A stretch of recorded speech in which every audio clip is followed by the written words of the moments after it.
All right, guys, welcome to another episode of the Song Title Challenge. What we do during this episode, if it's brand new to you, we have Brent Baxter here, hit songwriter. You send in your best titles. We get a lot of these, so we're only picking the most interesting titles. So if you sent one in and we haven't had it on the air yet, maybe send in another one. Keep sending them in.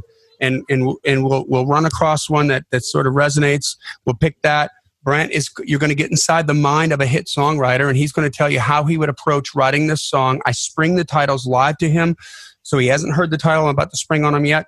And you get to hear how he would think about writing it to try to make sure it would work on country radio so that he could get a cut from it. And it's 100% your song.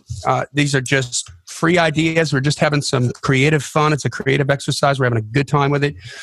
Every once in a while, about 5% of the time, I'll chime in with something stupid and just take what Brent does. Just take what he says. But with that said, Brent, did you have anything to add to that real quick before we get started? No, this is just the way I look at these is I'm a country hammer, so every title is a country nail. So I'm trying to nail something to country radio because that's what I know best. That's where I can bring the most value. So even if it's, feel free to send in rock songs. It doesn't matter. I'm going to approach it like a country song. There may still be some good ideas in there for you or a pop song or whatever. But that's how I'm going to look at it because that's where I can bring the most value. That's right. And I'm the rock guy, so I'll throw some rock stuff at it. There you go. All right. So today, drum roll, please. Our song title has been sent in by Neil Vanderberg. I'm sorry, Vanderberg. I want to say Vandenberg, but it's Vanderberg. And I've actually done some production work for Neil before. So it's cool. Well, if we get it right, then I know it'll sound good. That's right. So here we go. Are you ready? I kind of like this one. I'm so not ready. We'll play on words. Oh, boy. And okay. I hope it hasn't been done already. But My I don't feet are think getting I've heard sweaty. it. Okay. Here we go. Baby Blue Lies. Baby Blue Lies. Yes. All right. So this is where I start riffing. Okay. So first thing I think of that George Strait song, Baby Blue, maybe because we were just talking about that on a recent episode about George Strait. Baby Blue Lies. Okay. I'm thinking she has baby blue eyes. She lies, but she makes it just so darn pretty that I don't really care. Right. So there's that. So that's how you'd make it positive. Yeah. Yeah. I mean, or it could be bittersweet kind of thing where maybe, it's a story thing where she's telling you baby blue lies and it's not quite true, but you still, you don't mind, man. You let her get away with that. And maybe it's baby blue. Like it's not almost like a little white lies. It's not bad lies. Like I'm cheating on you or that kind of thing, but it's more like, no, honey, I think you're still sexy, or just little things, whatever. Where it could be that kind of fun thing where it's like, it's baby blue lies, almost like little white lies where it's, the Brad Paisley had that song years ago called That's Not a Lie, That's Love. And it was a funny thing, one of the funny Paisley things, but about how like, no, honey, your butt looks great in those jeans. And she's telling him like, no, you'll look even tougher with your head shaved. Bald is sexy. Yeah. That's not a lie. That's love.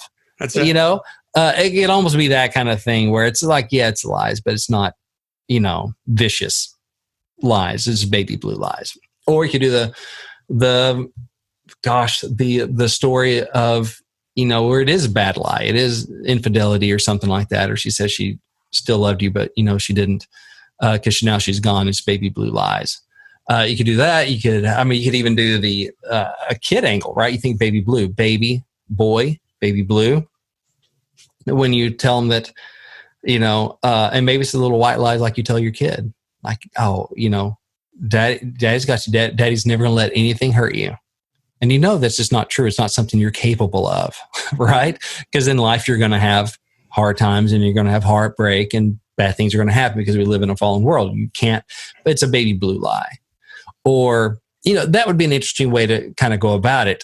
So I'm just trying to find some different angles and go, okay, how about, I got something. How about, the people who don't have kids, right? They talk about how great it is not to have kids, right? Mm-hmm. So you could tell the story about how it's like, oh, I've got my freedom. I can do whatever I want. I can do this. I can do that, blah, blah, blah, blah, blah. And you tell a bunch of different stories, but those are all baby blue lies because I got this girl right here who just came into my life and, had a baby girl or something. And so you realize the joys of having a kid or something like that. Yeah. And it could be something about saying a song about a woman that tries to be strong, acts like because she's childless and tries to focus on the positive side of that, but really deep down, she really is heartbroken because she doesn't have a child. Ooh, so it's baby blue lies. And you got the baby, you got blue, like blue sadness, baby blue for the little baby boy, lies, saying she's happier and she's good. I'm busy with career. I don't have time for that. Maybe one of these days when I get settled down, maybe, but I'm good. I'm having too much fun right now, whatever. Oh, see, there could it be is. Baby blue lies. Those could tie in together. Like that's the first, second verse, maybe the third verse is like, this is probably 1990s writing, but yes, but the third verse is that she has the baby, right? And it's like, those are all baby blue lies. Yeah. Oh yeah. Where it ends up being positive. Herself, right. Yeah. Yeah. Okay, so a way to twist that, because I like how at the end you're like, oh, those were lies versus they are lies that she's saying because she's presently heartbroken, but she doesn't want to face up to that. But now she has a child and she can say, oh, those were just lies, The way to get past the 90s way of 3-act play, in the first verse, she's single and she's heartbroken, but she's doesn't want to act like it. So she's telling baby blue lies. Second verse, maybe she is, maybe she's married, but they're having trouble getting pregnant. And so she's like, it's fine. We got so much stuff to do. We can travel. We can do this stuff, but it's really baby blue lies.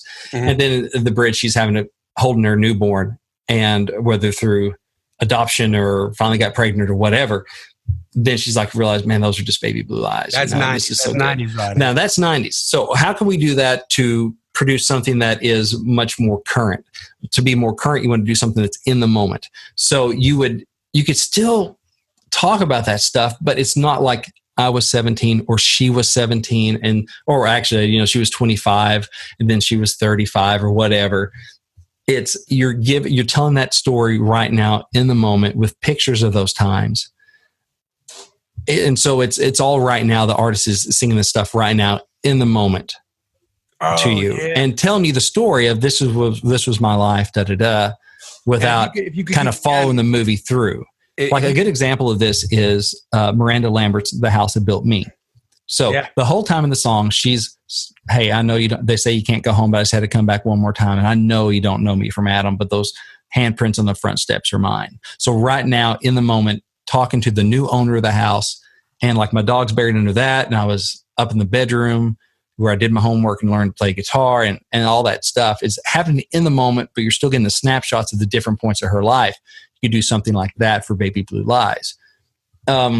That's cool. And if you were clever, you could reveal. You could tell all the snapshots about that stuff we talked about would have been Act 1 and Act 2, right? Of she never wanted a kid, then she was married and she wanted one, but they were having trouble having it. Those told in a snapshot way, but then you cleverly reveal at the end of the song that now she's got the baby. Right? Like it makes you want to cry because you're like, oh my God. Yeah, it's like and baby holding you. Now I know those are just those were Baby Blue Lies. Kind of thing, which is cool. Now, downside of that, looking at it going, okay, how do I get this on the radio is a couple things. One, if you're singing that first person, which is more impactful, right?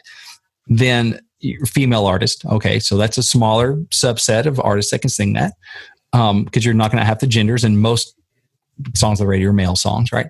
But then you also go, okay, now this singer is taking on the persona of a mom, someone that has a baby. Okay, so Kelsey Ballerini, out. Miranda Lambert, out. Right. Carrie Underwood, she has a baby now though. So you're going, okay, now who are these women that will talk about having a baby? Most of the time it's going to be artists that actually do have a baby. It's going to resonate with them more. They'll be more willing to take on this character because they are a mom. Okay, so that the bullseye you're trying to hit is getting smaller and smaller. Right. So that kind of thing. And it's such a it's bittersweet, which I like how you add at the end where she does have the baby, because then it's an uplift and it's more of a positive thing overall, which is a good thing. So still it's harder because it is a smaller bullseye, but I think it's really interesting. And I haven't heard that before. Could you? Yeah, I haven't either. That's what I thought. I thought, man, you'll tell me if it's been written already. But I don't think it's been written. Not as a big hit or anything that I can think of. I mean, I don't know all the songs, of course. But let me ask you this: do you think it could still be pitched to maybe a Miranda or a Kelsey because it's like a empowerment or a positivity thing, kind of like Independence Day?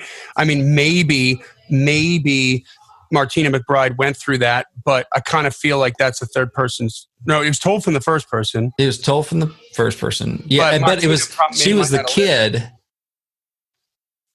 witnessed kind of what was going on. She wasn't the mom that burned down the house or whatever, you know. Oh, fair enough. Yep, that's right. So it's a lot harder. Then you can say, well, can we do it, you know, third person, where she said this and she was just telling baby blue lies, but it's not as personal, it's not as impactful. So it's your best bet for that is like, okay, see if you can write that with an artist who's willing to say that. Yeah. You know, they go, would you say this? Instead of going, no, I got to find an artist that would say this. Would you say this? You would? Okay, then we're good. Let's dive in. So some of the other ideas may be a little more wider pitches.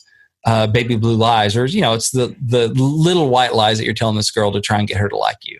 You know, she's the one with the baby blues and you're telling lies to her because it's like, oh, there you know, you're making yourself look a little bit better. It's nothing. You're not shady. You're not being, but you're just, you know, just trying to present your best self, right? What do you call that? You're exaggerating a little bit. You know, you're just trying to get the girl a little bit. That could be a thing, which would be more fun and tempo and positive. And it could be stuff like where it's not even like you're making yourself look better. It could be stuff like, baby, no, I'm good. I don't have to be at work. You know, I got tomorrow off. I could stay up all night, or let's hang out. No, I think the roads are bad.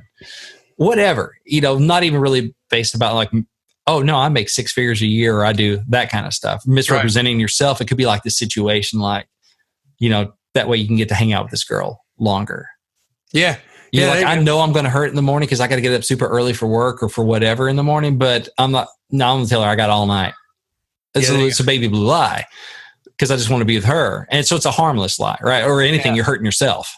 Yeah, right. You know, you don't even be lying to yourself. Like, I can get fine on 2 hours of sleep. This is baby blue lies, man. As I'm looking in those baby blue eyes, it's the truth kind of bends a little bit, you know? So that would be more kind of straight ahead positive, still using a lot of imagery, little tongue in cheek. Hey, we've all been there, you know. I like the idea of lying to myself because that way for sure it's a victimless thing. So you don't take a chance on the singer coming across like he's deceiving this girl. Right. That he's not an honest guy. You gotta be careful there. You know, that's why you want to be playful and be real careful about the stuff that, you know, you use. Like, hey, you know, I told her I was single and I'm really married. No, that's not going to work. Yeah. Right. But if it's like, I'm telling myself, I'll be fine on 2 hours sleep, man. Just stay and hang out with this girl. That's a baby blue eye. Or you're at a restaurant and she's like, would it be okay if I got the steak and your baby? You're like, I can afford that, baby. Yeah. Oh my gosh, I got to work a little overtime. Yeah. You know, so that may be a cool angle for like a positive male, broader pitch. You know, a lot of guys can sing that kind of thing. So I know we just kind of hit our about 13 minutes in. So it's about time to dive back out. But hopefully, Neil, thank you for submitting the title. Again, this is not a co-write. This is all you. However, if any of y'all, I do one-on-one songwriter coaching, consulting, and we do stuff like this if you want to. It's my time to help you however I can. So some people bring in ideas. They say, hey, I got this title. I'm not sure what to do with it. And we basically do one of these, bouncing ideas back and forth. And then you go and you write it. And we really dive in. Or we may even do some stuff where you sit down and we write the songs together and really work on it together. Or it's your time to pick my brain about the music business, the craft, the art, the business of songwriting. I'm there just to be a resource. So if you like this kind of stuff, maybe book a session. Let's try it out and see if I can help you with one of your songs. But you can find me at songwritingpro.com/coaching. Songwritingpro.com/coaching gives you my availability. You find a time you like, you just go ahead and book it. It sends me an email and I know what I'm doing that day. Perfect. Love it. Thank you, Brent. Killer job, guys. Thank you, Neil, for sending that in. And when you write it, give me a call, bud. We'll run it through again. It'll be fun. All right. God bless. Take care, guys.